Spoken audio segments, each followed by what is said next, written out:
जय हिंद दोस्तों, मैं हूं मेजर गौरवारी और आप देख रहे हैं तो चाणक्य डायलॉग्स। इस वीडियो को लाइक करिए, हमारे चैनल को सब्सक्राइब करिए, बेल आइकन दबाना बिल्कुल मत भूलिएगा। दोस्तों, मोदी जी हैं यूएस में और मोदी जी के यूएस होने में जो गेम्स चल रहे हैं, अभी अमेरिका जो खेल खेल रहा है, आज का जो हमारा वीडियो है उसी पर समर्पित।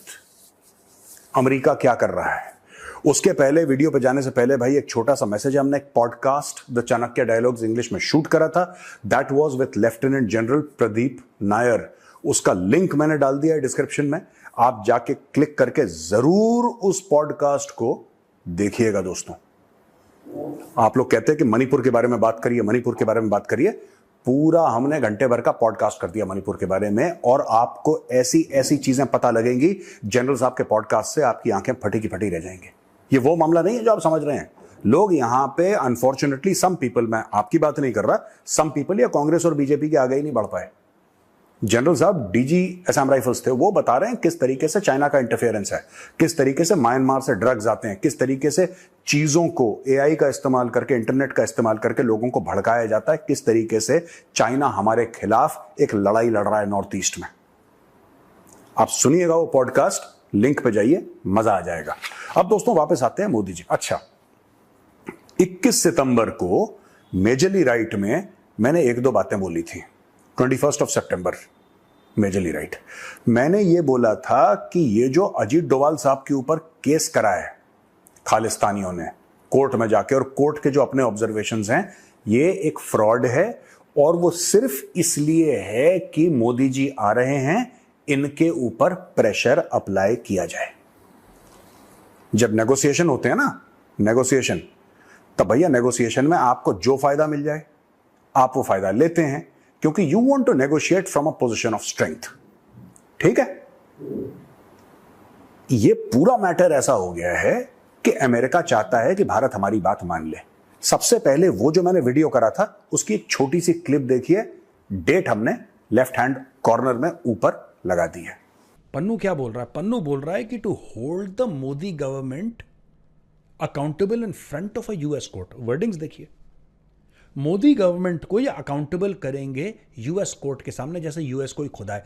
ये खालिस्तानियों को तो लगता है ना कि गोरी चमड़ी वाला मिल गया भगवान है, तो उसके पैर वैर पकड़ लेते हैं, राइट? ये सारे खालिस्तानियों के साथ ही मेंटल प्रॉब्लम है। कनाडा, वो कनाडा पहुंच गए, कनाडा यूके पहुंच गए, इन्होंने जहां गोरा देखा उन्होंने उसको भगवान करार दे दिया कि यही भगवान है, यही खुदा है। ये खालिस्तानियों के साथ एक प्रॉब्लम है बड़ी। तो ये कह रहे हैं कि holding Modi government accountable in front of a US court. ये करवाया किसने? दोस्तों, ये अमेरिकन डीप स्टेट ने करवाया है, सीआईए ने करवाया है। ये सीआईए ने क्यों करवाया है? क्योंकि अब मैं बताता हूं अमेरिकन क्यों करवाएंगे। अब आप बोलेंगे साहब वो तो दोस्त हैं। देखिए, कोई दोस्त नहीं है, कोई दुश्मन नहीं है, सब अपने फायदे का देखते हैं। भारत भी यही काम करता है, अमेरिका भी यही काम करता है, कोई इसमें दूध का धुला नहीं है। Let me be very honest. दोस्तों, ये जो पूरा केस हुआ है ना मोदी सरकार के ऊपर, अजीत डोभाल साहब के ऊपर, ये जो पूरा केस हुआ है, इससे एक बात प्रूव हो गई है beyond the shadow of doubt कि जो मोदी जी की विजिट है 21, 22, 23 सितंबर को इस साल, अभी जा रहे हैं मोदी जी आने वाले कुछ दिनों में यूएस, उससे एक बात यह प्रूव हुई है कि this is a very very high stakes visit. ये जो केस हुआ, ये केस नहीं है, इस केस की कोई मान्यता भी नहीं है, राइट? इस केस की जीरो मान्यता है। लेकिन आपको एक बात पता होनी चाहिए, और आपको दोस्तों बात यह पता होनी चाहिए कि यूएस तगड़ी तरीके से नेगोशिएट करेगा। ये तरीके होते हैं नेगोशिएट करने के कि आप पहले दूसरे बंदे को जिससे आप नेगोशिएट कर रहे हो डील के लिए ना, वो चाहे आपका दोस्त हो, चाहे आपके बड़े फ्रेंडली रिलेशंस हो, आप कुछ ऐसा करो कि वो बंदा बैकफुट पे चला जाए, वो बैकफुट पे चला जाए बिल्कुल। और जब आप नेगोशिएट करें तो आपको खुश करने के लिए, अच्छा ठीक है, ये पन्नू वन्नू का ना, ये रफा दफा करवाओ, निज्जर का रफा दफा, आप जो बोलो हाँ बोलो, ये चाह रहा है ये। आपको लगता है ऐसा होने वाला है? डोभाल साहब बैंड बजा देंगे वहां पर अमेरिकन का, और आप देख लेना ज्यादा दिन दूर नहीं है, 21, 22, 23 हाई स्टेक्स मीटिंग होने वाली है यूएस में। बड़ी बड़ी डील्स इसमें साइन होने वाली हैं, बड़े बड़े इसमें डिसीजंस लिए जाएंगे। और उन्हीं डिसीजंस को, क्योंकि अमेरिका नेगोशिएट कर रहा है भारत से, लेन देन जब होता है ना कि नहीं मैं तो इतना नहीं दूंगा, इतना दूंगा, नहीं तुम्हें ज्यादा देना पड़ेगा, हम तुम्हें इतने पैसे दे रहे हैं, ये सब बातें होती हैं जब अरबों डॉलर की, तब दोस्तों ऐसी चीज, ये ऐसे कुत्ते छोड़े जाते हैं कि तू ना कोने से भौंक देना, जरा तू थोड़े से दांत दिखा देना यहां से, तो ये लोग प्रेशर में आ जाएंगे, फिर हमारी बात मान लेंगे, क्योंकि हमारे देश में आ रहे हैं, हमारे मुल्क में आ रहे हैं, हमारी तो वैसे ही वहां पे सेटिंग है, पूरा इंफ्रास्ट्रक्चर हमारा है, तो पहले तो एक बात है हमारे पास आएंगे, ये हमारा अपर हैंड है। दूसरी चीज, इनके ऊपर case file, negative publicity, hashtag, media coverage, social media पे ये सब पूरा प्रेशर डालेंगे कि जब हम इनको बोलें कि ये चीज हमसे खरीदो, फ्रांस से मत खरीदो, रशिया से मत खरीदो, यूरोपियन कंट्रीज से, बाकी कंट्रीज से मत खरीदो, किसी से मत खरीदो, अमेरिका से खरीदो, ये प्रेशर के मारे, हाँ चलो साहब ठीक है, कोई बात नहीं, कोई बात नहीं। ये गेम चल रहा है, आप देख लेना। अगर आपको लग रहा है मैं गलत बोल रहा हूं, just wait for a few days, 21, 22, 23 सितंबर को क्या होने वाला है देख लेना। तब आपको ये प्रूव हो जाएगा कि सारा का सारा गेम जो है, ये जो है ना पन्नू, ये जो मेरी डार्लिंग पन्नू है, ये पन्नू माउथ पीस है। ये पन्नू कुछ नहीं बोल रहा, क्योंकि पन्नू ये सर है ना पन्नू का, ये पन्नू का सर खाली है, इसके अंदर गोबर भरा हुआ है, इसके अंदर गोबर के अलावा कुछ नहीं है। Pannu knows nothing.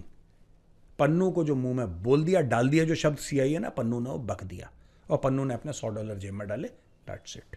गेम तब शुरू होगा 21, 22, 23 सितंबर को, जब मोदी जी पहुंचेंगे डोवाल साहब के साथ और जयशंकर साहब के साथ, वो पहुंचेंगे America. Then the game will start. तो दोस्तों ये बात थी, और ये बात मैं आज क्यों कह रहा हूं, क्योंकि फिर से व्हाइट हाउस में कुछ खालिस्तानी गए हैं और व्हाइट हाउस में जाके वो मिले हैं लोगों से, और व्हाइट हाउस में जाके उन्होंने अपना मेमोरेंडम पकड़ाया है, और व्हाइट हाउस ने उनको एश्योरेंस दिया है on the eve of the visit of the prime minister of India कि साहब आप बिल्कुल महफूज हैं, आप बिल्कुल सेफ हैं, आप बिल्कुल चिंता मत करिए, और यूएस टॉलरेट नहीं करेगा अगर बाहर की कोई शक्तियां आके आपको हार्म करेंगी। ये सब ड्रामा व्हाइट हाउस ने रचा है, और ये बात मैंने 2 दिन पहले बता दी थी आपको कि इसलिए हो रहा है और होगा। आपने देख लिया ना वीडियो। मैं बता रहा हूं, मैं खालिस्तानियों की रग-रग से और अमेरिकन की रग-रग से मैं बिल्कुल वाकिफ हूं, और ये खालिस्तानी गधे हैं एकदम। इनको गधे, अच्छा गधों की भी बेइज्जती क्यों करो यार, मतलब ये बिल्कुल ही बेड़ा गर्क है इनका, राइट। कोई भी आदमी इनका फायदा उठाता है और 2 रुपए के लिए अपना फायदा उठवा लेते हैं खालिस्तानी। ये इनका मॉरल कैरेक्टर है, नहीं हमें क्या लेना देना। अब दोस्तों मैं आपको बताता हूं कि बड़ी तारीफ करी जो बाइडेन ने कि मोदी जी, वहां पर व्हाइट हाउस भी कह रहा है कि we see India as a leader in Quad. और जो क्वाड है, क्वाड आप जानते हैं ना, ग्रुपिंग है 4 देशों की, जिसमें ऑस्ट्रेलिया है, अमेरिका है, जापान है, भारत है। तो हम चाहते हैं कि भारत इसको लीड करे, और सही बात है 2025 में जो क्वाड है उसका समिट भारत में होने वाला है। 4 साल पहले जो बाइडेन ने ही इसको एक लीडरशिप रोल में लिया है। उसके पहले क्वाड में कोई एक्सटर्नल अफेयर्स मिनिस्टर मिल रहा है, कोई मिल रहा है, कोई मिल रहा है, ये सब मिल रहा है, राइट। उसने बोला नहीं, हम लोग एक काम करते हैं, हम हेड ऑफ स्टेट मिलेंगे तो क्वाड का अपने आप लेवल, यार आप कोई मंत्री मिले और प्रधानमंत्री मिले, जमीन आसमान का फर्क है। यही जो बाइडेन ने करा और बहुत बढ़िया चीज करी। लेकिन जो बाइडेन का एक मोमेंट था इस मीटिंग में, जहां पे जो बाइडेन ने गलती से माइक में बोल दिया और मीडिया ने पकड़ लिया कि चाइना इज टेस्टिंग अस। भारत नहीं चाहता, देखिए डिफरेंस ऑफ ओपिनियन कहां पे आ रहा है। भारत नहीं चाहता कि इसको एंटी चाइना ग्रुपिंग देखा जाए, क्वाड को भारत नहीं चाहता। अब मैं आज आपको यह समझाऊंगा कि भारत क्यों नहीं चाहता और अमेरिका क्यों चाहता है। दोस्तों साफ सीधी बात है, जब अमेरिका अफगानिस्तान से हटा था, अफगानिस्तान की वहां पे लड़ाई खत्म हुई और कुछ साल पहले अमेरिका वहां से आ गया, लोगों ने बोला अमेरिका हारा वारा नहीं था, वो तो तालिबान के साथ उसने डील साइन करी थी, दोहा अकॉर्ड, और डील के तहत उसने बोला भाई तालिबान तुम आ जाना काबुल, हम वापस यूएस चले जाएंगे। तालिबान ने बोला वेल डन, उन्होंने बोला गुड, हाथ मिलाओ। That is how it was done. कोई हारा कोई जीता नहीं। अमेरिका वहां से अपने हाथ फ्री करना चाह रहा था कि चाइना को ठोक दे, ठीक है। अब चाइना और थे, चाइना का था अच्छा बेटा तुम हमें ठोकोगे, हेलो ईरान जरा हमास को बोलना, समझ गए आप।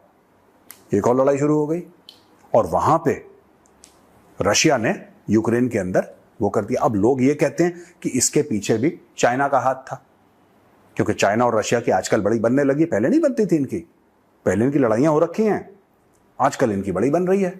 तो उसने बोला होगा चाइना ने कि आप चिंता मत करो, हम आपको सपोर्ट करेंगे और कुछ नहीं, हम आपके पीछे खड़े हैं, आप चिंता मत करो। होता है जब आदमी युद्ध पे जाता है तो अपनी बैक देखता है हर समय। क्या पुतिन ने अपनी बैक देखी थी? क्या पुतिन ने यह देखा था कि भाई पीछे शी जिनपिंग खड़ा है कि नहीं सॉलिडली? क्योंकि जब आप किसी और देश में घुसोगे तो बॉस दुनिया भर से प्रेशर आपके ऊपर आएगा। तो आपकी पार्टी में कौन है यार? प्रेशर आना है। आपने इंटरनेशनल बॉर्डर क्रॉस करा, भाई प्रेशर आना है। और जब प्रेशर आएगा आप क्या करोगे बताओ? क्या आपके पास बैक है? आपके पास पीछे बंदे खड़े हैं? उसने बोला हाँ चीन खड़ा है, डोंट वरी। मेरा एनालिसिस है, मैं ये नहीं कह रहा कि चीन खड़ा ही खड़ा होगा, मैं कह रहा हूं मेरा एनालिसिस है, गौरव आर्या का एनालिसिस है। ये घुस गया, चाइना ने अमेरिका के लिए 2 फ्रंट तैयार कर दिए कि भाई तुम चाइना को छोड़ो, तुम इधर अपने मन लगाओ, इधर मन लगाओ अपने, तुम रूस और यूक्रेन की लड़ाई में अपना मन लगाओ और तुम हमास और इजराइल की लड़ाई में अपना मन लगाओ, तुम चाइना को छोड़ो। चाइना को गैप मिल गया, चाइना अपने हाथ पैर फैलाने लगा फिर से, क्योंकि अमेरिका वहां पे बिजी है, पूरा नेटो वहां पे बिजी है भाई, कोई चाइना की तरफ तवज्जो ही नहीं किसी की, सब इधर बिजी हैं। दो लड़ाइयां चल रही भाई, एक मिडिल ईस्ट में और एक ईस्टर्न यूरोप में जंग छड़ा हुआ है। कौन देखेगा चाइना की ओर? चाइना की बल्ले बल्ले। अब हुआ ये, बीच में मोदी जी पहुंच जाते हैं पुतिन से मिलने के लिए। अंदर एग्जैक्टली क्या बात होती है ये अभी तक मीडिया के सामने नहीं आया। स्टेटमेंट आए हैं, लेकिन जो उनकी प्राइवेट डिनर पे बात होती है ये सब नहीं है। और मुझे ऐसा लगता है कि मोदी जी ने, फिर ये मेरा गौरव आर्या का ही एनालिसिस है, मोदी जी ने ये बताया होगा उनको कि भाई आप चाइना के चंगुल में जा रहे हो, चाइना किसी का दोस्त नहीं है, आपको फंसाएगा, आप ये लड़ाई खत्म करो, आप भारत आओ, जेलेंस्की के साथ बैठ के करो, डन। ऑफर कर दिया, लोगों ने हाय तौबा, क्यों गए मोदी, क्यों मिले पुतिन से। चुपचाप 1-1.5-2 महीने के बाद मोदी जी पहुंच जाते हैं यूक्रेन और जेलेंस्की से मिलते हैं। ये बात मोदी जी बाइडेन को या तो कही होगी या कह देंगे अगले 24 घंटे के अंदर, मानिए मेरी बात, ये बात होगी। अगर मीडिया में ना आए और सीक्रेटली भी कहें, गोपनीय तरीके से ये बात होगी, ये मान के चलना आप कि इंडिया करवा देगा, बीच बचाओ इनके बीच में, इनकी लड़ाई खत्म कर देगा। इंडिया के लिए क्यों जरूरी है लड़ाई खत्म हो? इंडिया के लिए भाई इसलिए जरूरी है कि जब ये दोनों लड़ाई खत्म होंगी, हमास की और इजराइल की, और दूसरी तरफ यूक्रेन की और रशिया की, तब अमेरिका और पूरा वेस्टर्न ब्लॉक यहां से अपनी नजरें हटा के वापस चाइना को ठोकेगा और चाइना का प्रेशर पूरी दुनिया में और स्पेशली भारत पे कम होगा। फिर भारत भी चाइना के साथ डील कर पाएगा। अभी तो चाइना खुले सांड की तरह घूम रहा है ना, and America is behaving like that toxic x. मैं इस पर और ज्यादा कुछ नहीं बोलूंगा, टिपिकल बिहेवियर है उसका। अब देखो भाई, यहां पे क्या हुआ है कि जब भारत, ये देखिए, Quad is here to stay, prime minister Narendra Modi ने बोला यूएस प्रेसिडेंट जो बाइडेन की होम टाउन में, ठीक है, ये सब चीजें वहां पे हो रही हैं और यहां पे ये लोग चाह रहे हैं क्या, क्वाड वाले, कि किसी तरीके से क्वाड को हम वेपनाइज कर दें। इंडिया मना कर रहा है, चाइना क्या चाह रहा है यहां पे दोस्तों? ये बड़ी इंटरेस्टिंग चीज है चाइना की। चाइना ये चाह रहा है कि इंडिया, उसको पता था कि मोदी जी जा रहे हैं यूएस। आप गेम प्लान समझो पूरा। यहां से डोवाल साहब जाते हैं, राइट, और चाइना के फॉरेन मिनिस्टर से मिलते हैं। कहां पे? सेंट पीटर्सबर्ग में। सेंट पीटर्सबर्ग क्या? रशिया। क्या हो रहा है वहां पे? ब्रिक्स का समिट।